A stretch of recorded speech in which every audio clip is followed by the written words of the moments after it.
ഇന്ന് വൈകിട്ട് 8:30യോടുകൂടി പള്ളിക്കത്തോട് ആനിക്കാട് ചെങ്ങോലിയിലുണ്ടായ സംഭവമാണിത്. പള്ളിക്കത്തോട് ഭാഗത്തു നിന്നെത്തിയ കാറ് റോഡരികിലെ വെള്ളം നിറഞ്ഞു കിടക്കുന്ന തോട്ടിലേക്ക് മറിയുകയായിരുന്നു. കാറിനുള്ളിലുണ്ടായിരുന്ന 4 പേരിൽ 3 പേര് രക്ഷപ്പെട്ടു. കാറിനുള്ളിൽ കുടുങ്ങിക്കിടന്ന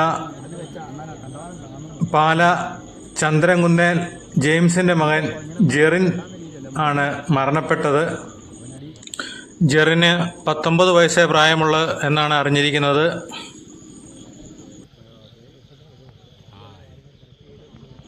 കാറിനുള്ളിൽ ജെറിൻ കുടുങ്ങിക്കിടക്കുന്നതായിട്ടുള്ള വിവരത്തെ തുടർന്ന് അഗ്നിരക്ഷാസേനാ സംഘവും പോലീസും ചേർന്നുള്ള തെരച്ചിലിലാണ് മൃതദേഹം കണ്ടെത്തിയത്. വിവരം അറിഞ്ഞ് Pallikkathodu station house officer KP ടോംസന്റെ നേതൃത്വത്തിലുള്ള പോലീസ് സംഘവും പാമ്പാടിയിൽ നിന്നുള്ള അഗ്നിരക്ഷാസേനാ സംഘവും സ്ഥലത്തെത്തുകയും തുടർന്ന് നടത്തിയ തെരച്ചിലിനൊടുവിലാണ് കാറിനുള്ളിൽ കുടുങ്ങിക്കിടക്കുന്ന നിലയിൽ നിന്ന് ജെറിൻ്റെ മൃതദേഹം കണ്ടെടുത്തത്. മൃതദേഹം ഇപ്പോൾ കാഞ്ഞിരപ്പള്ളി താലൂക്ക് ആശുപത്രിയിൽ മോർച്ചറി സൂക്ഷിച്ചിരിക്കുകയാണ്.